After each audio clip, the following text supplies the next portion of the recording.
Welcome to the Starter Girls podcast, the show dedicated to the Starter Girl. She's an achiever, she's a creator, she's a magic maker, she's a dreamer, and she is doing all the things. I'm your host, Jennifer Loading, and welcome to this episode.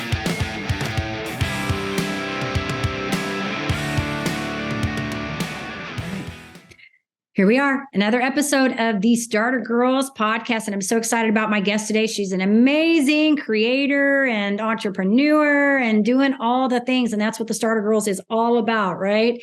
So Ripley Raider is a Forbes featured powerhouse entrepreneur and designer, creator of the Ripley Raider brand, and has been featured on the Today Show. She started designing clothes at the age of 12 and has used her passion for female empowerment to create an American-made, all-inclusive sizing fashion brand that has taken the country by storm. So I am so excited to get her on here today and chat about what she's doing and all of the greatness that she's embodying in her work. And Ripley, welcome to the Starter Girls. I'm so excited to have you here today. Oh, I'm honored. Thanks so much. This is great. I'm psyched to talk. Yeah. And for our audience, they're going to be able to see this backdrop. She said this is her latest work. And so super excited. It's incredible. It's funny. It looks like a curated backdrop, but and it makes sense, but it's my fall winter 23 season that I just shot a few months ago that I put up on the wall to keep inspired through the season as I create new stuff and, it's important to look where you were so you can have a clear sense of where you want to go. And I do that often. And so it's definitely part of my creative process. Yeah, it's great. I was just talking to someone a few minutes ago about vision boards. And so it's almost like your vision board. It's your creative piece of what you're trying to create and do.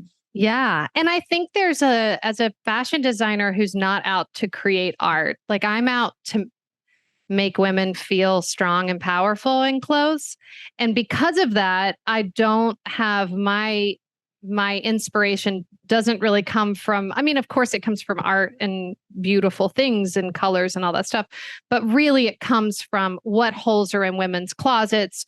How can we help women feel super strong when they do walk into their job interviews and when they, they have a date and they want to feel really, fabulous. And so when I see my work, I can see what I do well and I can see what needs to be improved. What holes are we missing?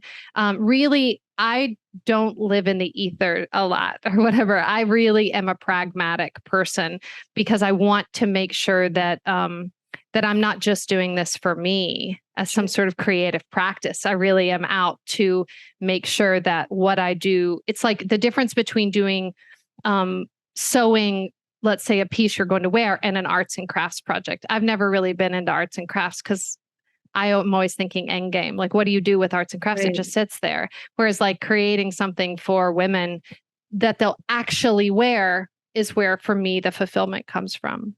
Yeah, I like it. Well, and it's great. You get to do what you love doing in the process of that. And that's the win-win here, right? Yeah. You get to be pragmatic and have the end-all game, but do what you love in the process of it. And I think that's what's beautiful about, whether you're a creator or not, whatever that is. You are creating something. You're creating something that's practical and needed, right? And so it's just the beauty of that is being able to take that and use it in a pragmatic way to fit a need. And so that's, I think, where the gift comes in, is you get to. Yes, I agree. I think that we're conditioned to believe that you're only a creative if there's a performative element to things. Right. But the person who, like our COO, like he has to solve problems creatively. And we have an creative operations woman, and she is my right hand.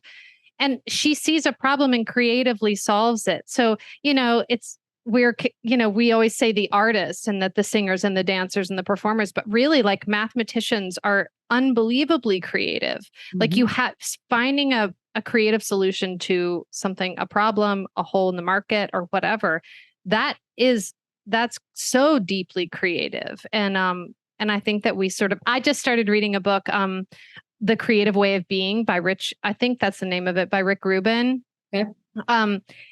He talks about that in his book too, about how we don't honor the day-to-day creative as much as I think we should. And so, yes, my work is very creative. I'm very grateful for that.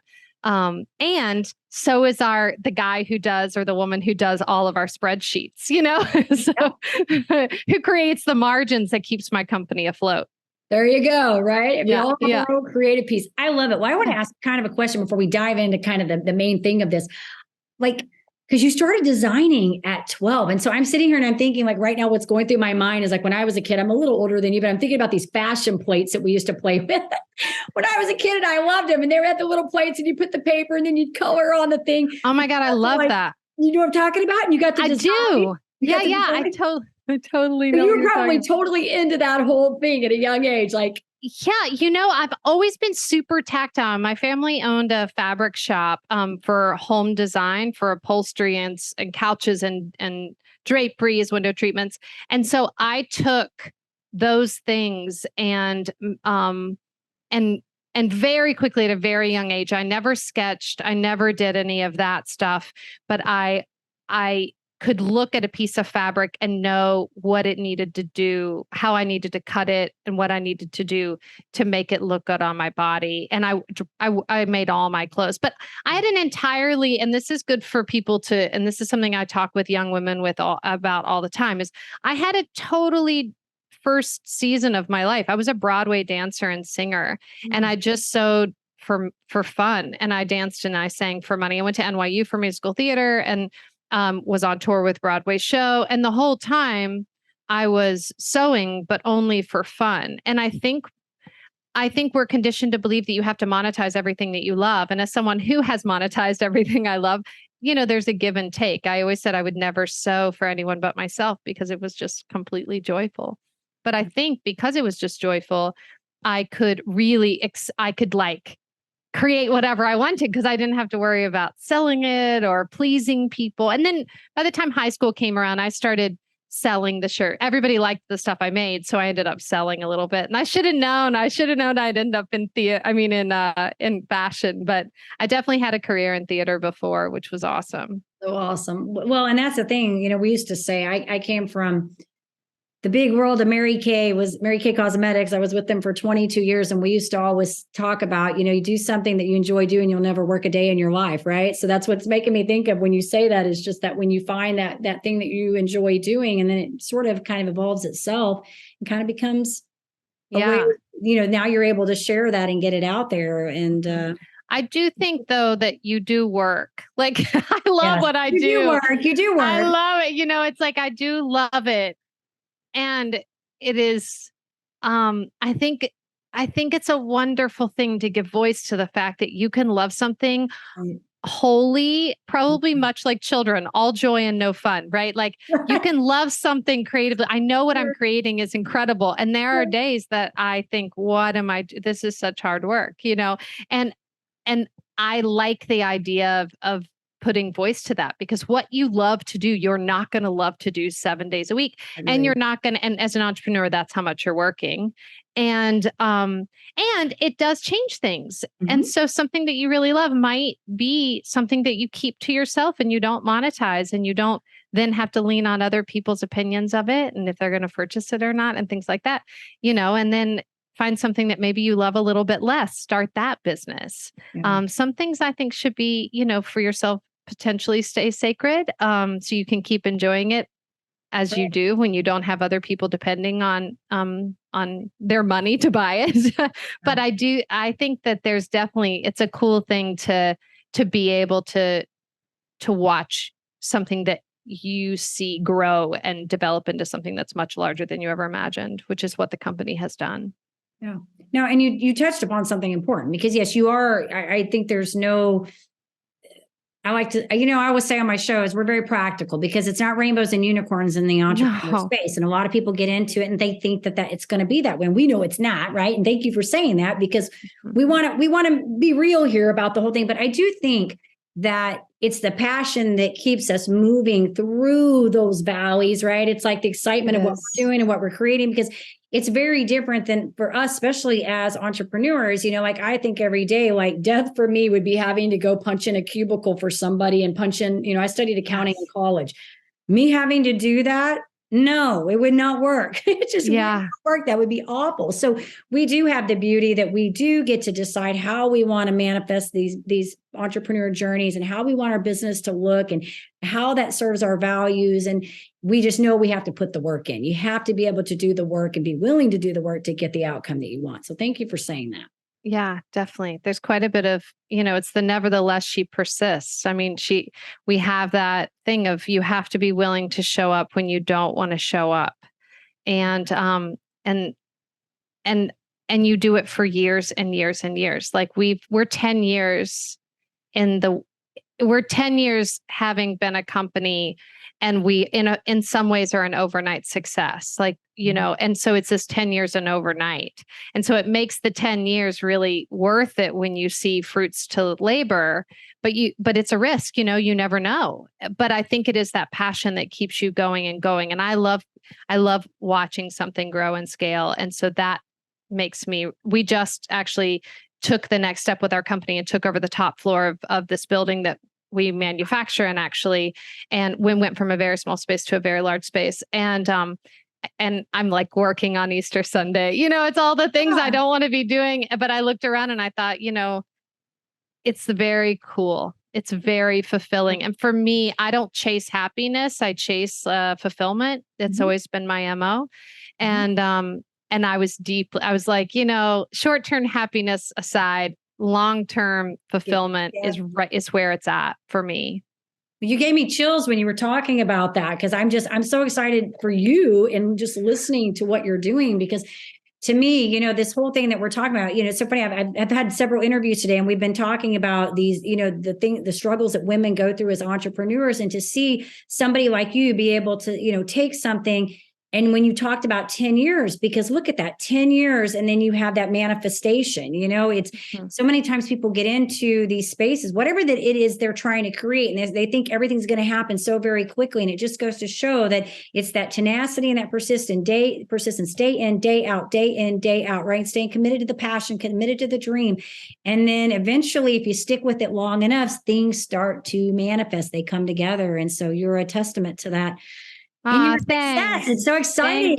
Thank you. Yes, it's very exciting. Very exciting. Awesome. Yes. I feel very I had another question I was going to ask you, and I just totally got wrapped up in what you were talking about. Oh my God, it makes me so happy. It makes me so happy. I could, I think it's very easy when you hear people get interviewed. They talk about, well, I started then, and then I got on the cover of Vogue, and then I was invited to the Vanity Fair party, and then a blah, blah, blah. It's like, well, what happened in between? Like when I was an actor, people would be like, I went to NYU and then I got on Broadway, and I'd be like, but what were the steps in between? Yep. And I think my job now as a successful entrepreneur and a role model to a lot of young women is not lying to them. I won't do it. Right. And I think, like, are you willing to make certain sacrifices? Are you over and over again?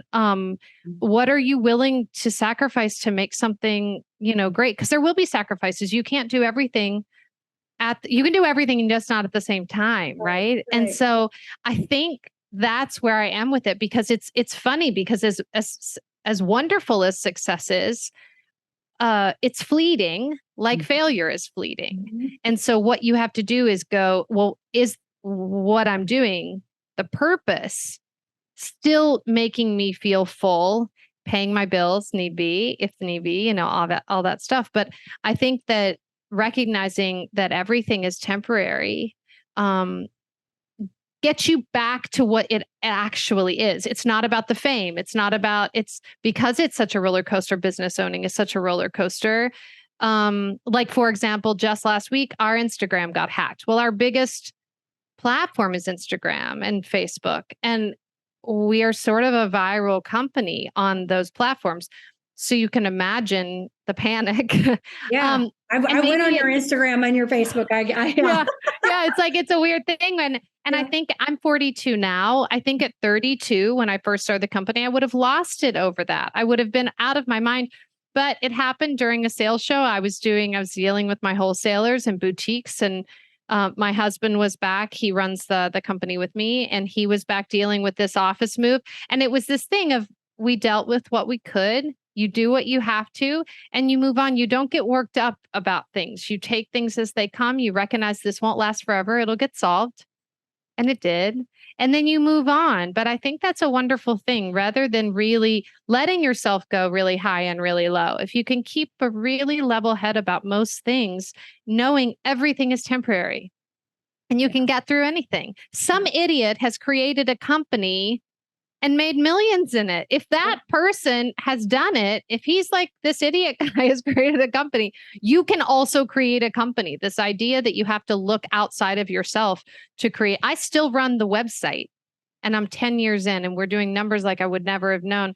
And just now am I thinking, oh, I should maybe optimize in a different way. But I mean, this is the whole thing. When you start, and this is like my major advice to entrepreneurs that are young and starting, particularly women, you can do more than you think you can. And so what if you don't know how to do it? Look on YouTube, like figure it out. Ask your friends who, like, I got a quote for my first website and I wasn't funded for this company. Yeah. So I started with like a jumpsuit and a dream, and they quoted me like $16,000 for a website or something. And that's a going rate. That's not crazy.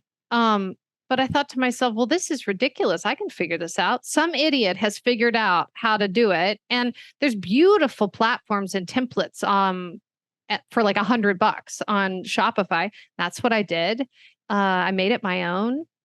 And we ran that and of course, the longer I was in business, the more I customized it and things like that. But, I think it's very easy when you're starting a business to think that you're not capable of doing 80% of the work, and you are. You can lay out the grid on your Instagram account. You don't need a social media manager. You can go on Canva, which is an app, but also just like on the website, the desktop version is great. Create, assets, create media assets. These things you don't have to hire out. And the more capital you can keep when you start a company, the better, the longer you can try. The longer you can take risks that really will pay off. But I think it's just easy for people to look at you and go, oh, you're starting a company. You're going to need this person. You're going to need this person. It's like, you will do the job of 10 people. And the more successful you get, you still do the job of 10 people. It's just bigger people. Yeah. But I think that's my biggest thing that I always say to entrepreneurs who are starting out. You have a specific kind of madness in you to want to start something. Lean into that, and you're capable, or you wouldn't do you wouldn't want to start the company anyway. So lean into your capabilities, figure it out, and I think that you will save money, you will save time. It'll all be your point of view and your unique gaze, which is what you want, because people fall in love with that. They fall in love with your passion. And like, I do all of my photography for all the lookbooks, all the content. I do everything. And I retouch it and all this stuff. Did I know how to do this? No, I learned how to do it. Because I believe that I can believe I can learn to do something.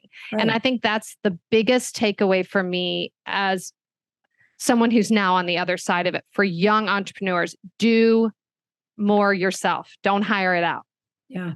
It's interesting that you say that too, because I'm building out this program right now, and that's part of my thing right there, is that I've sat on this for like 3 years. And a lot of it was just because I knew that once I started, it was going to be a lot of work, because I was going to want to do it. It needs to be my work. It needs to be my content. I can't have somebody write that. But funny enough, yesterday I was just writing about all the roles as an entrepreneur, all these pieces that we have to do, right? And some of them are kind of combined, and some of them you don't need right away. But it's interesting because, yes, I think as a new entrepreneur, yes, we can learn much of what we need to do. I say even in my podcast, I had to learn how to use Adobe Pro, which was pretty interesting because I'm not a tech savvy person. And just recently I found out how to do several things. I've been doing a podcast now for 3 years. And I finally just not too long ago figured out a few things on Adobe Pro. And it was like, oh my goodness, why am I just now finding this out? Why did I not know this like 3 years ago? Because I just hadn't taken the time to look. But yes, 100%, we can learn the things we need to do. And I think it's good because not only doing that, I think it's sort of like doing your own taxes for the first time. When you do your own taxes, you know what it's like to do taxes, right? So now you know what to expect if you do decide to bring somebody in. Yes. You know the ins and the outs of what you had to learn, right? And you know what you want to get done right and what you don't care, what you can let go. So I agree with That's you on it. all that. You and you get a round, like everyone we hire, no matter what level of the company, they all start in our shipping and receiving area, because those team members are super valued to me. They do really incredible work. They're the backbone of the company in many ways.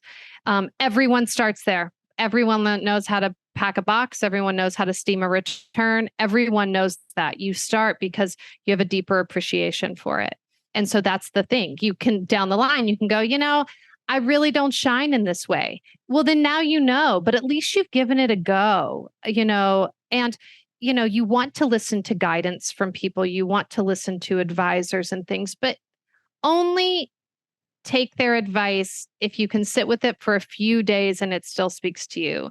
Everyone has opinions about how you should, the word should, deadly, how you should run your company. And the only person that knows how you should run your company is you. And you have to cut out the clutter and really focus on your gut going, what do I feel like is right for me and this company? And that will be what, like, I'm bringing back now that I'm big. When I wasn't big, when I was in like 5 stores, there were silhouettes that I did that were brilliant. I'm just now bringing them back, and there are biggest hits every season. The oldies, when I didn't have anyone telling me who I needed to sell to, when I could just design, like when I was 12, and no one was in my ear. There's such a beautiful. It's wonderful to be on the other side and be reminded, like, man, I was that good then. And as a young entrepreneur, it's very easy to think that you're not good in the beginning, but you're as good as you will ever be, in my opinion, or better than possibly. You get, there's a level that you can get watered down. So I think the passion of a new entrepreneur, there's nothing like it. And you really want to bottle that and really lean in and listen to yourself. You have to be so delusionally self-confident. And that will make or break you. Because if you listen to too many people, there will be none of you left in it. And then your voice, and then the thing that makes you is gone. Yeah. And then who wants that? Right. Nobody wants vanilla anything. It's like you want a point of view as a consumer. You want to know what this person's about, what this company's about. Even agree with it or not. Like Spanx, for example, I don't agree with the idea of holding women in by spandexy stuff. Like, I really love her. Uncomfortable. I know, and I love, she's obviously a huge role model as an entrepreneur, but the actual product for me doesn't speak to me, but at least it has a point of view. And she really was out to do something that at the time wasn't being done, and answered the call for a lot of women who wanted it. And so I think that's what makes her brilliant, is that she has, and with our company, I have a very clear point of view of how I want my clients to feel when they meet me, when they meet our brand, when they wear our clothes, all of it.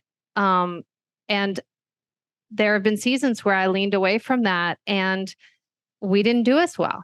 And so I think that kind of passion will carry you. You just have to really believe in yourself, delusionally so. Yeah, I agree with you on all of it. I didn't want to interrupt you. I'm just letting you go. I agree with you 100%. I think when we stay true to our values, I think is when we shine. And when we start shying away from that is when we, it doesn't always show up right away, but you'll see. And if you go back and you look and you say, okay, why did things not go the way I want? And typically it's because we're moving away from what's true to what we're trying to do. We're listening to other people. So I think you hit upon a lot of really good things there. Okay. So real quick, tell us about this new line. When's this coming out? And, we have we're a seasonal company. So we do, spring 1, spring 2, and summer. And then We have pre-fall, fall, and holiday. That's sort of how it goes, the season. We have some really cool launches happening. We have a new campaign coming out. The first thing I ever made was a jumpsuit, and I would get scouted, or I would get stopped by women everywhere I wore it. And which is always a good sign, because no woman that I know at least dresses for men. Like, men are easy and they're sort of ridiculous. And so love them, but women, oh, sorry, my puppy. But women dress for other women. And so women used to stop me all the time. And I knew I was on to something. And then I got scouted by a buyer at Fred Siegel.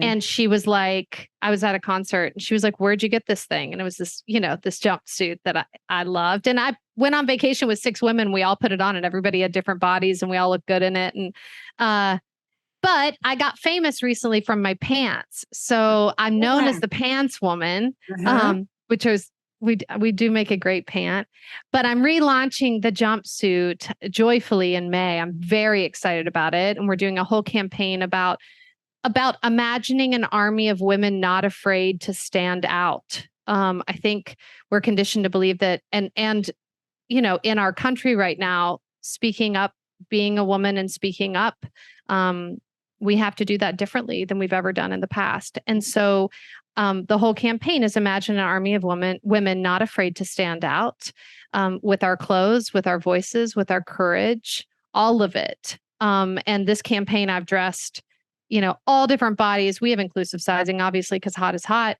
Sure. All different ages. We have in the campaign, we have a 19-year-old and a 65-year-old. I mean, it's just pretty awesome. Yeah. And I think that I'm super excited to dive into that, because it's like my baby, but like no one knows it. Like my jumpsuit's like the thing that I feel the most, I guess, passionate about, but I'm excited to sort of introduce it to the world.